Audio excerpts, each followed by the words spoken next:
My pleasure to have all of you on the screen, the honorable people from the Deakin University, and our Vice Chancellor, Dr. Raj, our Dean of Business School, our Vice Dean, Professor Gandok, and my colleague, Professor Laknath. So we are live now. I have been informed by the IT team. Formally welcome you for today's most important and historic event we have been wishing to happen. And welcome once again. And I would request now Professor Pawan Gandok to just have an inaugural word. Thank you. Thank you, Vikram. It's an absolute delight to be here and to welcome our panel for this wonderful launch of this joint business analytics degree, both by JGU and by Deakin. And it's wonderful to have our founding vice chancellor, Professor Steve Rajkumar from JGU, Professor Gary Smith, who's the deputy vice chancellor, global engagement from Deakin. I'm not sure if Professor Mike Ewing is able to join us, but if he's there, Yep. most welcome. Lovely to see you, Mike. Welcome. Hi. Fantastic Thank to see you. you. And also, similarly, the Dean Rajesh Chakravarti, the Dean from Jindal Global Business School. Special warm welcome to our guest of honor from the Australian High Commission, Mr. Brett Galt-Smith, who I promise we will not be dropping any further balls on this and are running with this, who's the Counselor of Education and Research for South Asia at the Australian High Commission in Delhi. Special welcome. A special welcome to my colleagues, Professor Laknath Jaisinghe, who is our Vice Dean at the Jindal Global Business School, and to Ravneet Pava, who's the Deputy Vice President Global and CEO of South Asia for Deakin University. So without much further ado, I think I'd request our founding Vice Chancellor to Professor C. Rajkumar to make some opening remarks. Thank you very much, Pawan. Such a pleasure. I'm very excited about this particular relationship. As Gary mentioned, while we are actually signing an MoU today, our relationship with Deakin, goes back to the early founding of our university itself. Ravneet has been at the vanguard of Australia's presence in India, but also the kind of partnership that we have established today. While a formal MoU of this kind is being signed today, I must say that Deakin University, we have always seen Deakin as one of our very close partners. We have done several programs together. There has been a lot of interaction between faculty members, including visits, conference participations, lectures, workshops, seminars, even opportunities for us to be part of many initiatives that Deakin University has promoted in India. So there is a certain degree of comfort level that has reached. It's almost like we've been dating for a very long time, and now this is just a formal social acceptance of the relationship. So I'm very excited about the MoU itself. It's also important at this time when the very idea of internationalization has been challenged in unimaginable ways due to the global pandemic. And universities around the world are in many ways fundamentally reimagining their vision, their imagination, their focus, their strategy, and their approach towards internationalization. It is in this context that we are creating and building this relationship. As it has been the case, Deakin University has been providing that leadership for a very long time.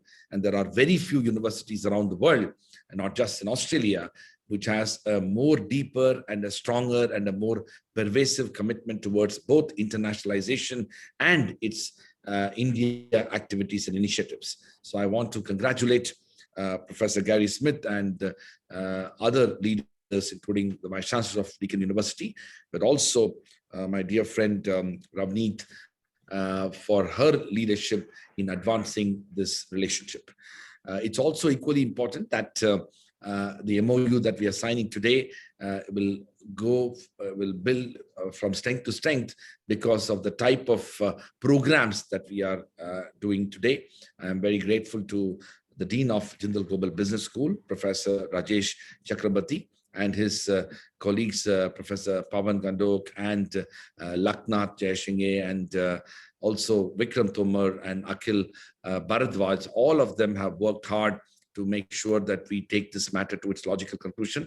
It's so wonderful to see Mike Eving as well as Mr. Smith from the embassy, because in many ways, this relationship, we will be able to make it work if only we have individual leaders taking responsibility and also taking matters to its logical conclusion.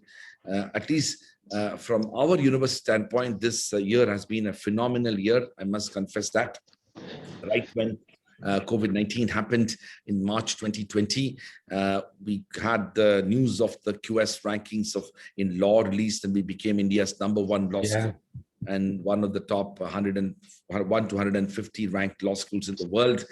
A little later, we became top 700 in the world and India's #1 private university in the month of June.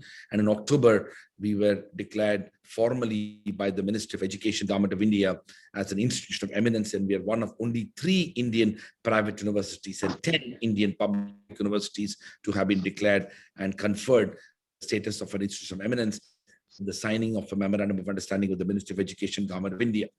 All of that augurs well for our future. But equally important was that last year we have had a 50% increased enrollment, student enrollment in the university, and a 70% increased enrollment in the students in the law school itself. This also gave us a lot of motivation, and we began to work harder than ever before. And just a week ago, the QS released the subject rankings for law, and we moved from, say, 101 to 150 in the world to 76 in the world in the QS subject law rankings, and also became India's #1 law school. No law school in India has been in that ranking this year. So we are again very delighted. I have always maintained that the trend and the foundations that the law school had laid in the year 2009 is indeed catching up across all schools of the university, and the business school is no exception. In the last few years, JGBS has grown from strength to strength under the leadership of Dean Rajesh Chakrabarti, and the new programs and the new initiatives with nearly 100 faculty members. JGBS is at the vanguard of promoting research. Even within the JGBS, the kind of research that is taking place is quite inspiring. And this collaboration that we are establishing today will have many forms and manifestations, which will hopefully in the future include faculty research, joint research projects, joint research initiatives, joint conferences, joint publications, things that faculty members around the world will do. So I'm very excited about those possibilities as well. So with those words, I want to once again congratulate Deakin University and friends and colleagues there, and of course JGU and JGBS for taking this forward. And I'm very confident that we will be able to host all of you in India sooner than later. I can't wait to sit on a plane to come to Deakin, and look forward to strengthening this idea further. Thank you very much. Thank you, Professor Rajkumar. I must admit, I can't wait on the plane to get back to JGU for starters. But I also wanted to share with everyone that the wonderful thing with this MOU is the launch officially today of the first joint undergrad degree, the BBA Honors in Analytics, where students can spend 2 years at JGU and spend another 2 years at Deakin, and that's really the key way of us signaling rubber on the road. Is very timely and very exciting at this point in time. So let me request Professor Gary Smith from Deakin to please also offer some opening remarks. Look, thanks, Professor Gandok, and Professor Raj and Professor Rajesh and colleagues. It's great to be on this Zoom meeting with you and to have a conversation about our articulation agreement, which we're about to formally sign or sign again online. We're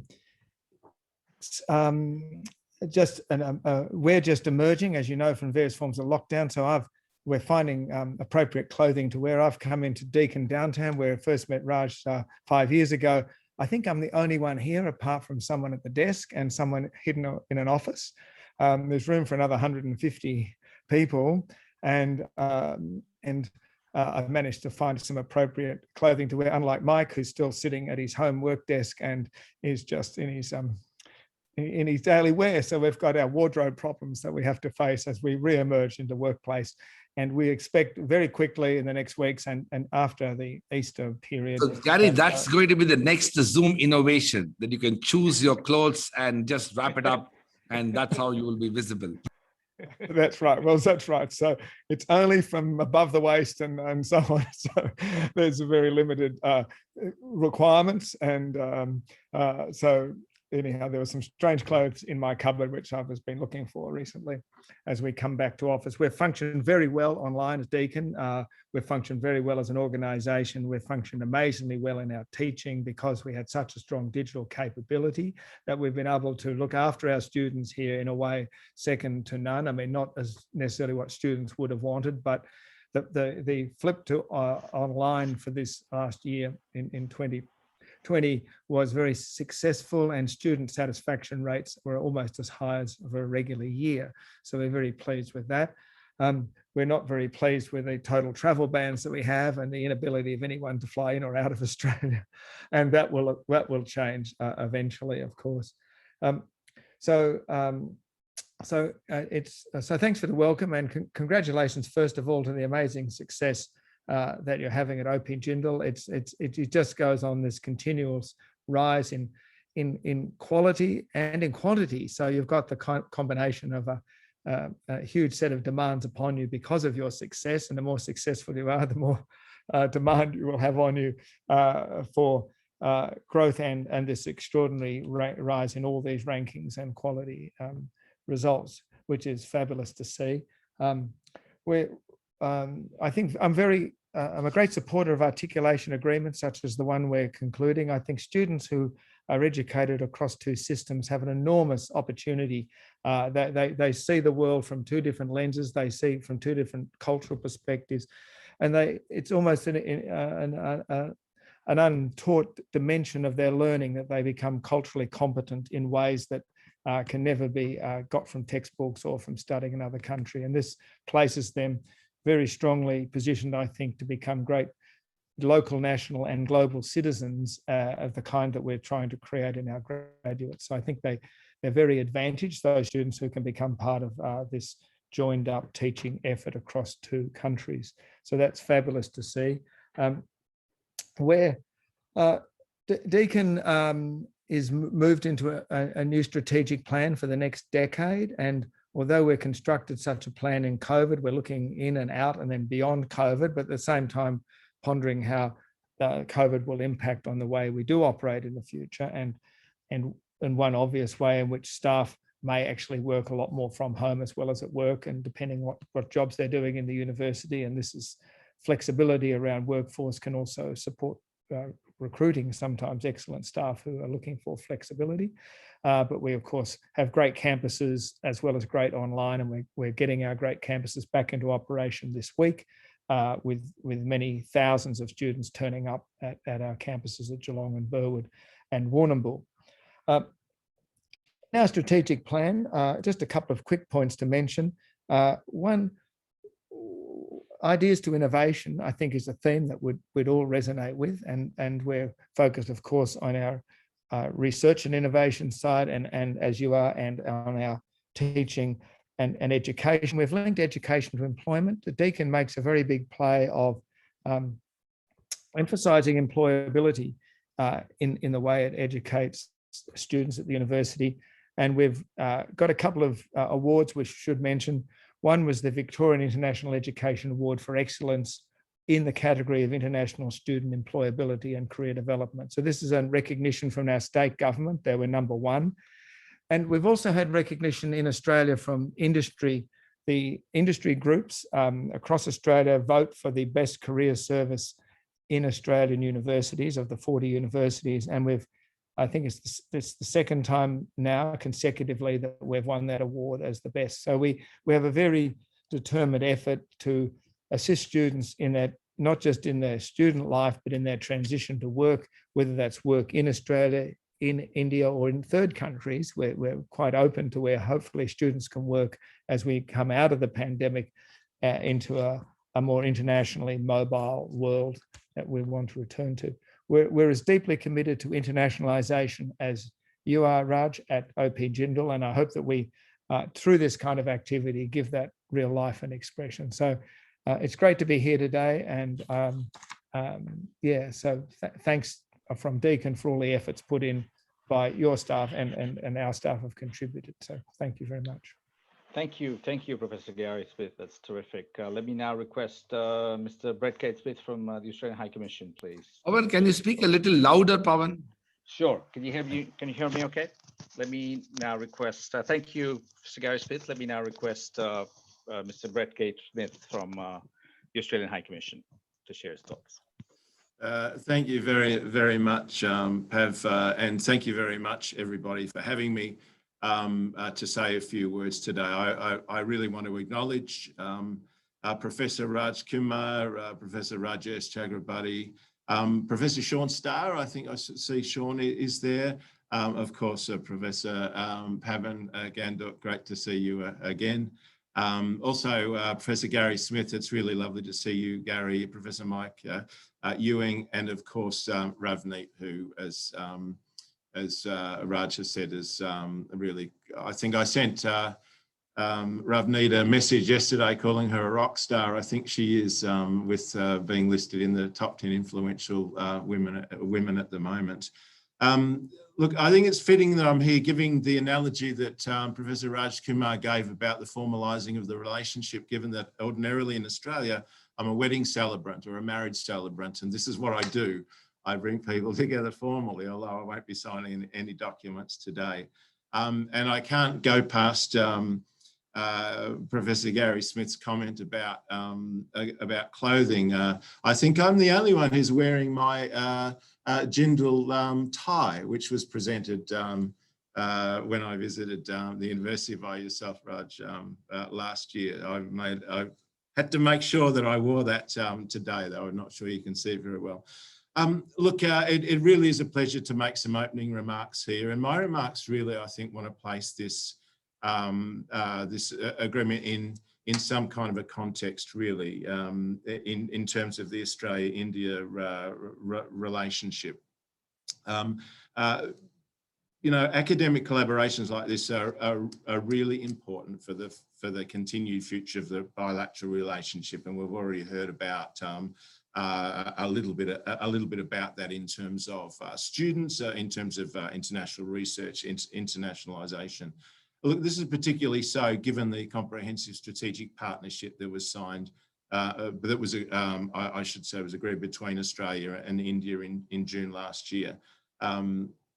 It particularly lends its education as a central pillar of the India-Australia relationship, and it's particularly noted in that comprehensive strategic partnership. And these sorts of partnerships are extremely beneficial because they leverage initiatives of both governments to maximise the return on emerging needs and opportunities in the education sector. They're extremely critical. It also aligns and is a step forward in the Indian government's national education policy and its intention to promote internationalisation of education.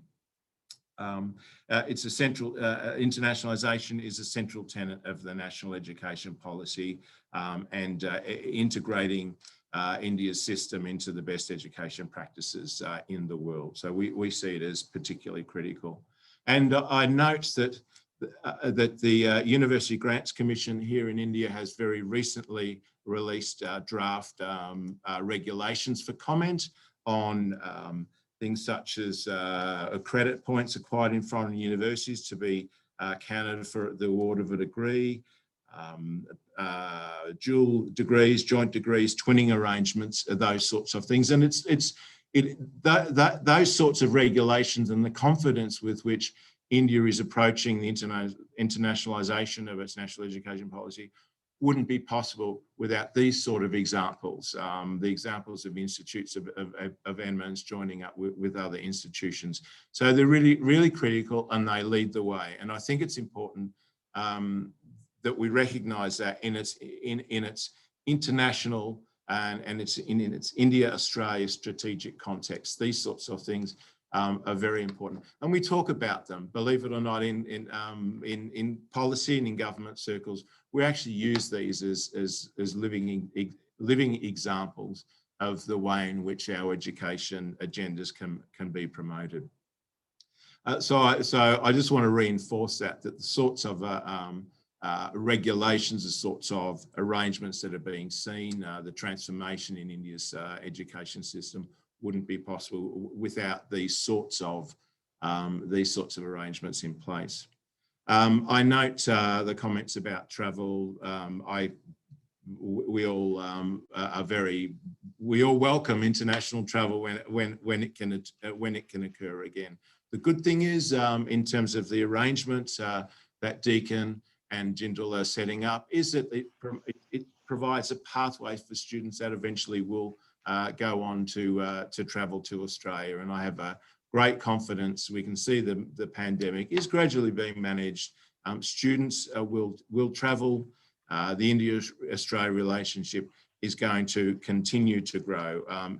I think it's already been very solid.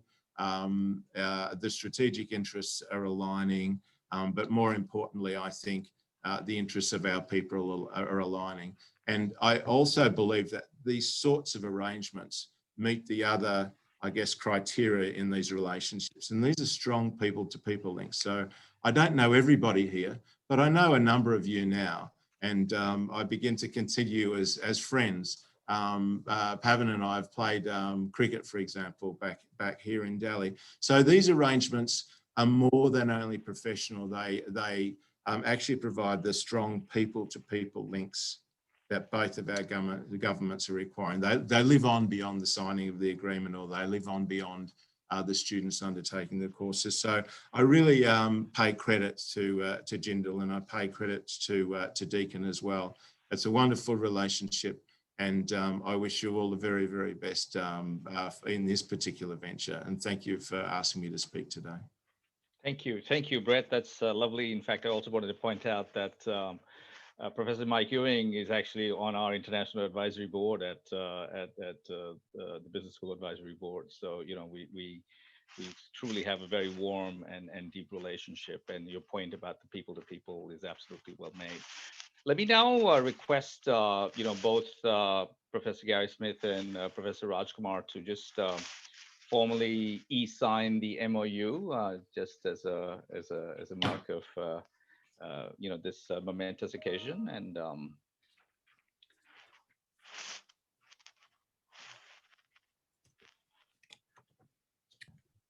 I don't know if we have a virtual orchestra crescendo at this point, but thank you. That's maybe just some warm applause. Fantastic. Thank you to both our leaders, and big congratulations, warm congratulations to everyone in the team. And I think this is a wonderful opportunity. Let me now request Ms. Ravneet Pava to share some remarks, and then we'll do some Q&A with the panelists. So Ravneet, over to you. Thanks very much, Pavan, and thank you to OP Jindal team and the Deakin team for making this happen. Like I said, we have known each other for a very long time. And Raj, I do remember coming into your office, I think in the very initial days of, you sort of operating from your office. And it is heartening to see how beautifully Jindal University has made its mark in India and internationally. We are privileged to be your partners, and I think that it'll go a long way in supporting not just the institutions, but the students. And I think that this partnership is a win-win for the students, because they get to stay in India for 2 years, really understand and study an Indian degree at a, eminent institution in India. And then they transfer their credits and they come to Deakin University and they get both the degrees from an Indian institution and from an Australian institution, and in a period of 4 years. So they save money, they get accredited qualifications, and they become more employable in the world. So I think it's a beautiful partnership that has come together finally. We have done, like Raj said, quite a few things together. We have, the Jindal Law School and Deakin Law School had done some initial events and mobility programs. And I think also through your business school, we have had mobility programs. But this is just the start. Where I sit, I think Deakin is, like Professor Gary Smith said, we are just entering into our next stage of our strategic plan. And it has been an amazing effort on behalf of the Deakin leadership to continue its very, very strong and committed engagement with India in these difficult times. I do thank Gary and the Vice Chancellor for their support to Deakin University in India, in South Asia. We are in difficult times, but it is partnerships like this that will go a long way in supporting each other and supporting, the cause of international education and partnership. I think, like Brett said, the Australia-India relationship is also, I think, on a very, very strong head start. And I don't see any reason why, other than the borders not being opened, I think we just want to make a point on that, we do need, movement. And I'm hopeful this will happen soon between the two countries. People-to-people linkages, institution-to-institution linkages, and government-to-government linkages are the foundation of a very strong partnership. And I think that under the leadership of our prime ministers and the high commissioners, we do have that quite well in place. And going forward with the national education policy in India after 32 years, and the very strong commitment, of Australia to partner with India, across all domain areas, including education as a flagship sector, which actually is pointed out in both the AIES and the IES reports as well. And that goes a long way in saying partnerships like this are absolutely instrumental in a very strong foundation between the two countries. I'd like to thank each one of you for coming along, and to the Deakin South Asia team and to the OP Jindal team for making this happen. And of course, to Deakin in Australia. My good friend Mike is here. I may ask Mike to say a few words as well. Please. Thanks, Rav. I want to just echo the thanks to Gary, Raj, Pawan, Brett, Tej, Pavan, and Rav, and the whole OP Jindal team. We've had a long relationship with OPJ, particularly in the law school space, for a number of years now, and we are thrilled to extend that partnership into the business school. We're still talking about further law collaboration, particularly around a DIRI PhD program and joint research. So that's ongoing. I just need to get the elephant out of the room, and that is the clothing issue. Gary, I'm debating whether to file a workplace bullying claim against you or a sexual or a sexual harassment claim. It'll be one. Or just get better dressed. There's a simple way out of this. It'll be one of those two claims that HR will be in touch with you to discuss further. Like Gary, I've known Raj and Sean Starr from day one. I think I was also at that meeting back in 2017, and another meeting, and then meetings in Delhi. I've had a lot to do with Indian universities, both public and private. And it's no surprise that the chemistry tends to be a bit stronger with the private universities. And then even there, the chemistry with Jindal has been spectacular from day one. And I think that's ultimately the foundation to this relationship, is people-to-people relationships and personal chemistry. Rankings, schmankings, that's all nice, but I think that comes after you have the chemistry in place. The Jindal law ranking is amazing. I'm well aware of that. That was brought to my attention a few days ago. I'm sure it's just a coincidence that the VC is a rock star, Harvard-educated Rhodes Scholar lawyer. I'm sure that's got nothing to do with the amazing QS rankings. So I might stop there, and then we can talk. Well, analytics is close to our heart at Deakin and in the business school. We launched the first master's degree in the country in business analytics in 2013. Now everyone has a degree in analytics, but we were the first, and the first to be accredited. And we've built on that expertise We've got sports analytics, customer analytics, HR analytics. We've got an undergraduate degree in analytics, which I didn't think was going to work, and I've been proven wrong. It's proven to be very successful. I thought analytics was more suited to the postgrad market. And now we're talking about AI, obviously, because that's where the world is going, and looking to integrate AI into the space as well. So business analytics, AI, India. You know, you can't talk about analytics and AI without talking about India, because India is at the forefront of AI and analytics. So, you know, again, you've got a 1 + 1 = 3 synergy, I think, with this degree going forward. I mean, I could talk all day about analytics and employment, but I think I'll stop here, Pawan, and we can throw it open for questions. Thank you, Mike. Thank you for so beautifully capping those points. And I think it's particularly relevant, you know, just building on your and Ravneet's points. The timing of what we're talking about here is, despite people, you know, travel being difficult, with this 2+2 partnership, we are able to offer to students and parents the a meaningful opportunity to keep their aspirations and dreams alive of getting, you know, Australian and international exposure, and yet progress their education pathway, and also to study and pursue a degree in the area of analytics, whose employment prospects are only accelerating because of these sets of issues.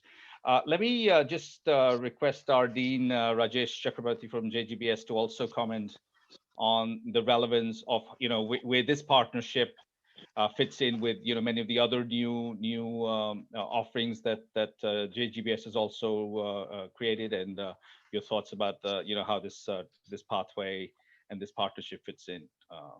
Thank you. Thank you, Pawan. Hi, everyone. And Pawan, thanks so much to you and Laknath for steering this partnership to its current state.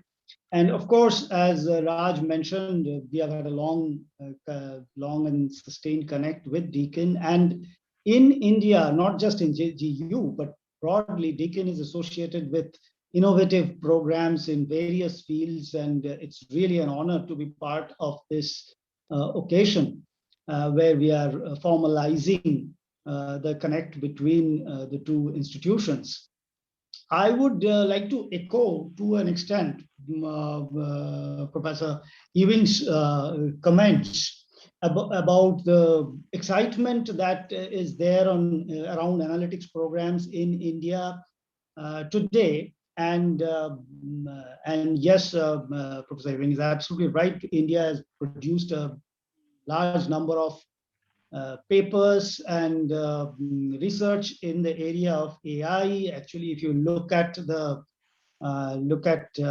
scientific output, India is probably, just in terms of counting papers, probably 3rd or 4th in the world in this space, which one would not have expected India to have such a strong presence in.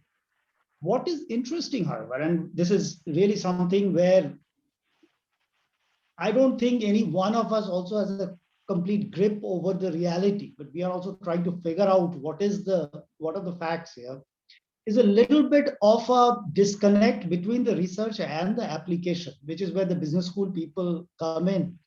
And a lot of new ideas are getting tossed around. Several companies in the service sector, in the manufacturing sector, they are looking at this space and saying, well, data is everywhere.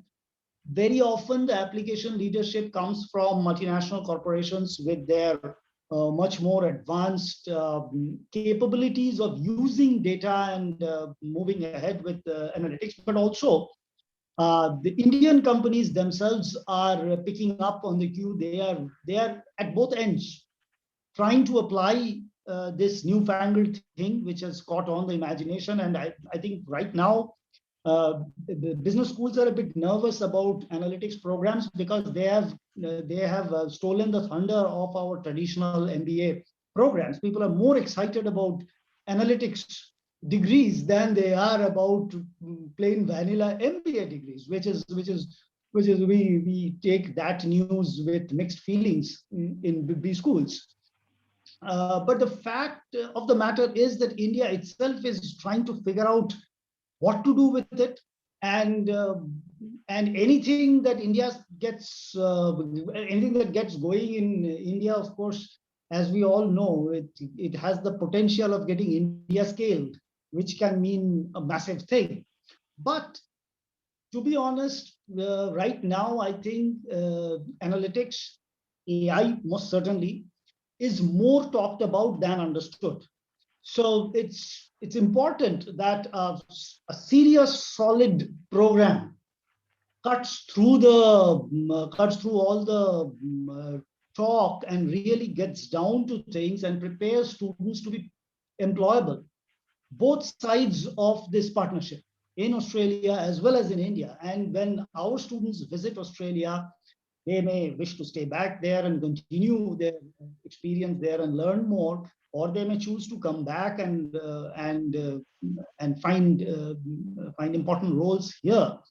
I think both countries, definitely India, the Indian employers will get massively benefited from these students coming home with a proper understanding of really two still quite different realities. I mean, India has its own possibilities, challenges, and resources at this point. Australia is a very different story, and the complementarity of between these two realities, I think, is truly fascinating, and I'm very excited about the possibilities that this program can offer.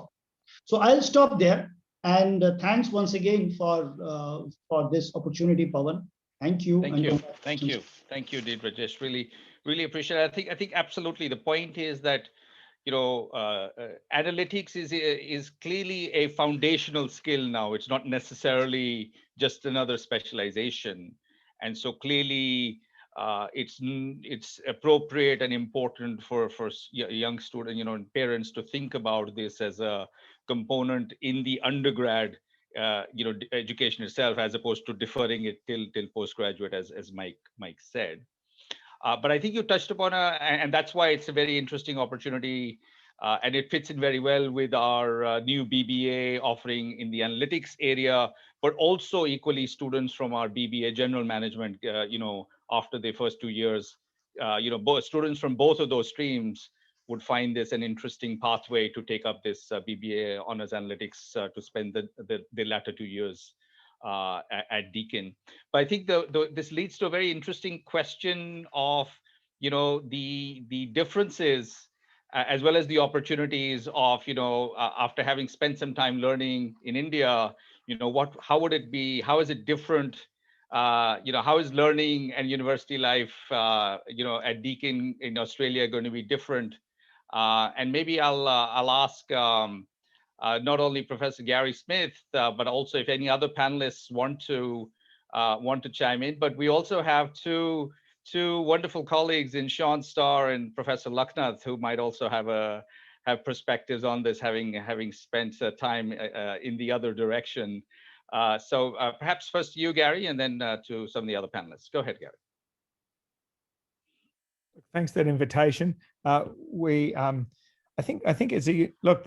I'm going to defer to experts on this shortly, but within the university itself, we have more and more people with analyst or analytic and connected to their name dispersed throughout the organization, and this leads to a dilemma. And I think it's an interesting one. Do we try and gather this capability into a more centralized place, which I think has significant advantages and dangers, or do we see this as a foundational professional skill that's embodied across the institution in many different ways? And from my perspective, we're interested in market analytics, and that's one separate domain, if you like, future focused, looking at future, trying to get data that's at the cutting edge of job trends and so on, to try and feed back into our thinking about degree course innovation and the like. So I'm fascinated from a distance with the growth of analytics as a discipline. I agree that the bachelor's level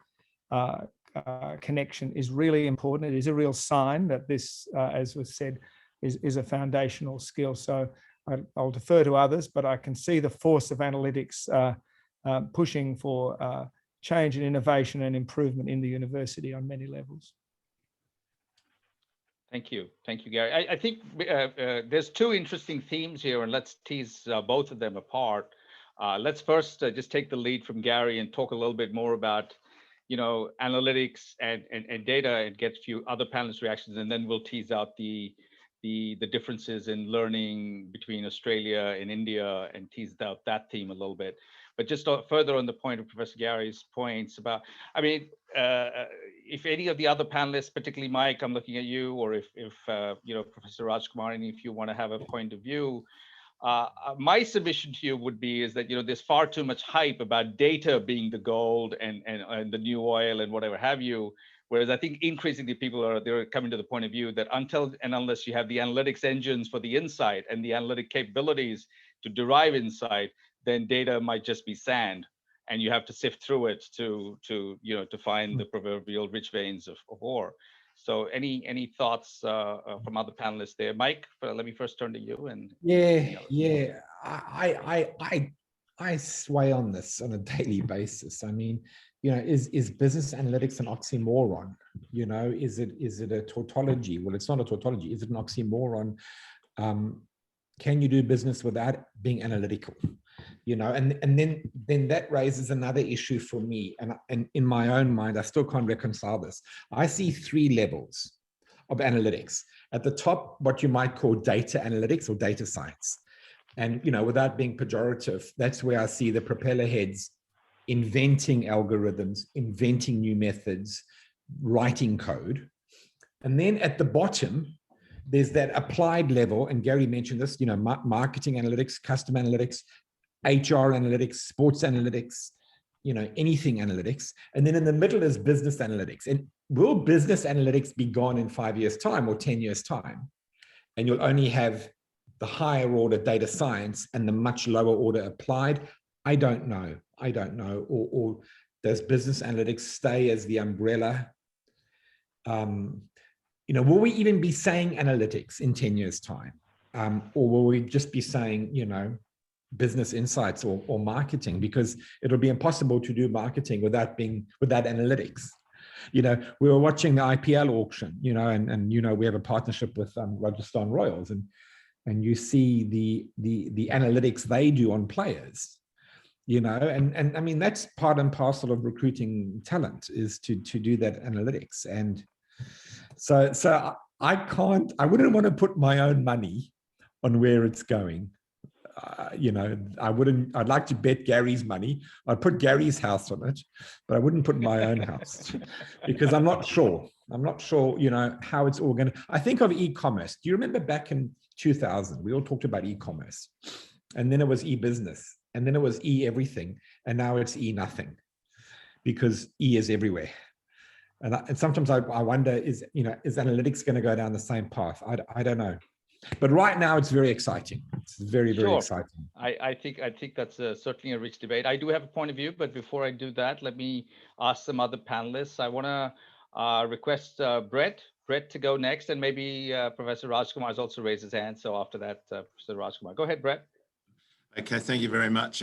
I won't speak from the academic side, but I think part of that question was about what does that experience give students in Australia. I want to go back to the internationalisation side and just think about, as India internationalises its education system, the students that will have studied in Australia will have had that internationalisation experience. The University Grants Commission is getting all of the universities to set up offices of international affairs, and so students of course will feed into that. And I also take an earlier point, and I'm not sure whether it was Ravneet that made it, about the job readiness of students. I think that the academic study of students, as well as the work experience opportunities that there are in Australia in an international context, and they're not all in 7-Eleven shops or whatever. There are very good jobs that students are doing. Prepares students for that more internationalised experience, which gives and allows them to be work ready, which is, of course, is a major priority of the Indian government as well. That's my comment. Thank you, Brett. I'll request Professor Rajkumar, and then I'll also request Professor Lucknoth and Professor Sean Starr to be ready next. Go ahead, Professor Rajkumar. Hey, thank you. Listen, I'm not an expert in this field at all, but what I can tell you is that the idea of using various forms of data management solutions to address different aspects of, improving strategic decision making within business, using aspects of data mining or predictive analytics or statistical analytics. These things are not only going to be confined to the idea of business. It's going to be useful in a variety of settings, including in public policy, in governmental decision making, in a whole range of things. So I strongly believe that this is going to become a very important, at least from a student standpoint. Those who pursue these programs are going to be better situated in a number of aspects and not only confined to business itself. So in that sense, I see a very strong future. Of course, certain aspects of which will also be, both artificial intelligence and robotics and machine learning. All of this will also impact it. And so we need to be, as academic institutions, dynamic about it, respond to new changes that are going to emerge, and the conventional modes of teaching these courses will have to be carefully re-examined and see where the industry is going as well. Thank you, Professor Rajkumar. Really appreciate that. Professor Lucknoth, please. Thanks, Pavan. Hi, everyone, and I'm really pleased. I'm thrilled, actually, to be here and to witness this union, as Raj put it before, the sort of social formalizing of a long-term partnership. I'm fascinated by the idea of analytics. I must just broach and state my position. I'm a qualitative researcher, as many of you know, and I've been fascinated by the rise of the big data story. And it's interesting that Mike before mentioned, over the last 20 or so years, how the discourse, the storytelling and the discourse of the, if you want to put it, the methodology broadly has shifted. It's the storytelling, they're wrapping it up in a nomenclature term. And, this tends to shift from time to time. So at one level, yes, I don't think we'll be talking about analytics as we are currently talking about it, but certainly I think it would have morphed to something else in 10 or so years. What I actually, the point I wanted to make here is analytics is not very helpful if it's not situated in a context. And I think that's something that B schools need to get much better at doing. And when I say context, as Raj very clearly pointed out, it's not just a business context, although we are at many levels talking about commercial contexts, and that can be a healthcare context, for example. It can be, my background is in advertising and brand consultancy, for example, brand research in the scholarly sense. So you can talk about it being a marketing context or a healthcare context or whatnot. Education is one of the frontiers, I guess, where we are going to be seeing analytics being hugely utilized.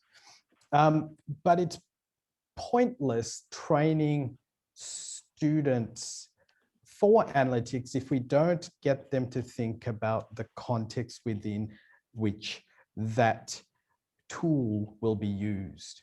In other words, get them to think about I'm going to talk about business, but it could be a healthcare, the business problem, for example, or indeed in the not-for-profit world, it might be the social problem, if that's the case. So I think in situating it there to use, as Raj used, I'm going to borrow his phrase, strategic decision making. I mean, ultimately, this is a tool for that, and we could talk about the debate whether it's indeed a skill or tool. But I thought I'd just bring that up because these are two, as a qualitative researcher, I've been very passionate about the rise of analytics. And let's not forget, and I know analytics tends to be equated with quantitative analytics. My sense is that we need far more as well. We need to balance that up as well with the qualitative insights that can be gathered, the deep drivers for human behavior or organizational behavior as it might be. I'm going to leave it there, pass it on. I'll be talking in a few moments anyway. Thank you. Thank you, Lucknoth. Thank you. Yeah, I think on that component, I fully, just building on the points that you made, Lucknoth, I think clearly there's context to this matters. And that's where I think the beauty of this joint program that we have proposed will provide students with the opportunity to look at ethical issues, look at cultural insight issues, etc., in a variety of different contexts.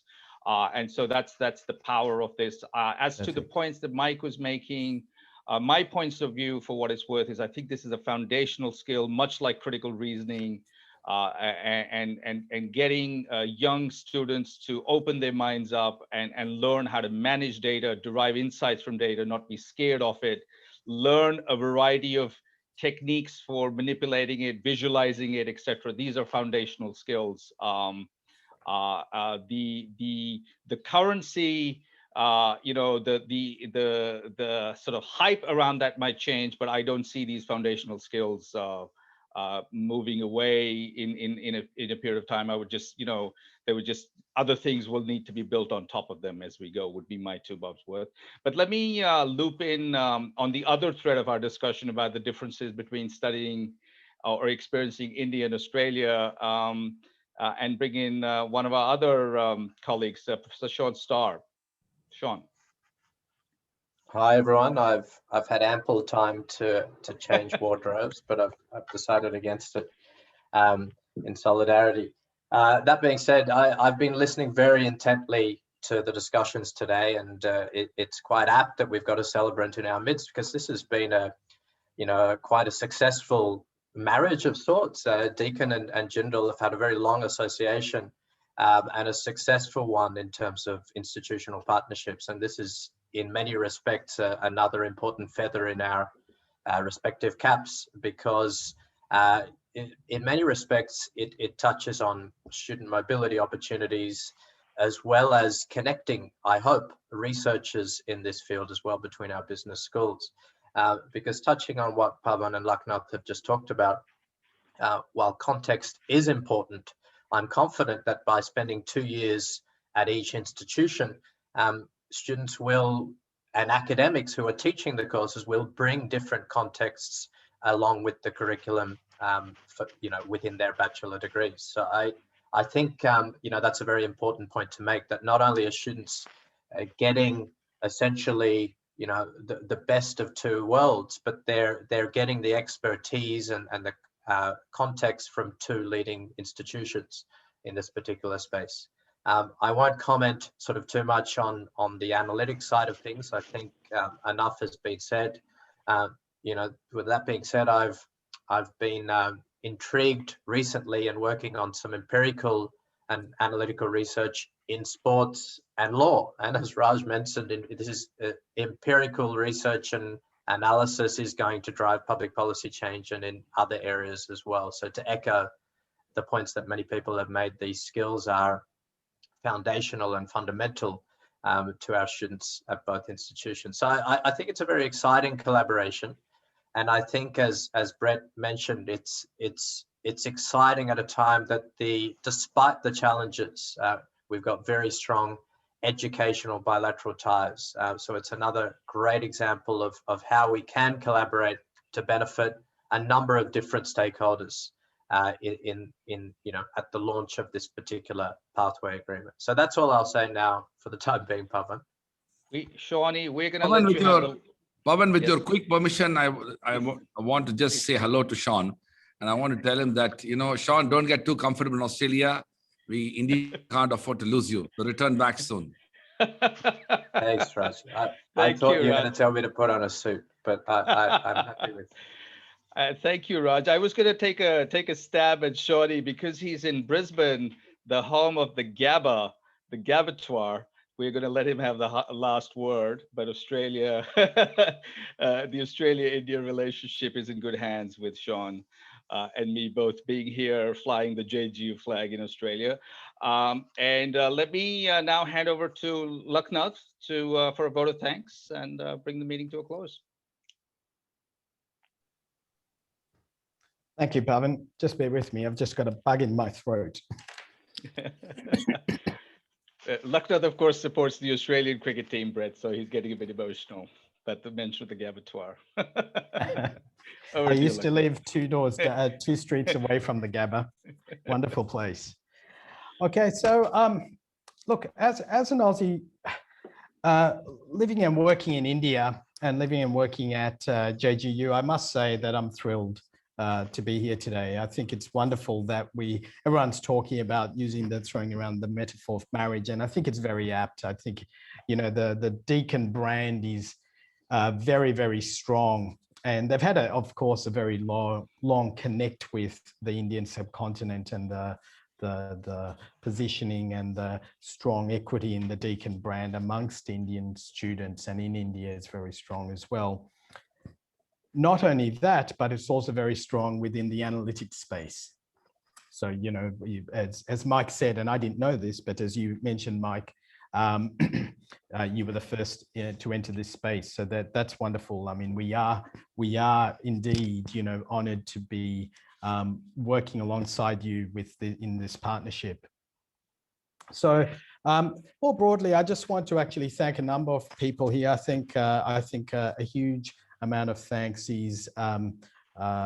should be showered upon both our Vice Chancellor, Professor Siraj Kumar, and also Professor Gary Smith of Deakin, and of course, the Vice Chancellor at Deakin as well, for allowing the space and the sort of, if you want to put it, the philosophy broadly to grow around internationalization and partnerships and the meeting of minds across countries. So I really do thank you for that institutional support as well. I think it's wonderful that these two brands are coming together. Just as an aside, some of my very close friends and cousins, actually cousins, kids, dare I say it, have just entered Deakin this year as youngsters, and they're very thrilled with and BCom as well. So they're very thrilled with their progress there. I should also thank the very contextualizing words from Brett as well. So thank you for your words there. I mean, you know, you really situated what we're on about. And as I mentioned, as an Aussie, dare I say it, I don't want to say stuck here, but I'm hoping I can go home sometime to Melbourne and visit my mum and dad. But we have to situate this within a much broader context. And I know Sean as well has talked about this phrase, the bilateral relationship, you know, and you know, I'm very proud, you know, to sit here and be part of this and sort of do my little bit. And I think, Brett, you really situated that. You really situated what we're doing within that broader context of, you know, as you put it, country to country. You know, I think the phrase I jotted down was the internationalization of education in both countries. And I really think that was a wonderful phrase to situate what we're actually doing here. And the other phrase you used was the people-to-people linkages that come from that. Dare I say it, the country-to-country linkages as well that come from that, and that's wonderful too. Ravneet, I mean, wow, I mean, I really should thank you and Pavan together, but I'm just going to separate. You both of you have been instrumental in taking this forward. You know, it's wonderful to have such a powerhouse team from Deakin and JGU, JGBS. And thank you very much for your really, really sharp and insightful words, because you sort of brought the discussion back down to, again, analytics as well, Ravneet, when you spoke about the joint program as a win-win for students. And you spoke about it in terms of not only just enhancing their qualifications, but from that, it's nice to have qualifications, but from that, doing something with it, which is actually employability. And we spoke about that in the Q&A just before, you know, the employability of student skills.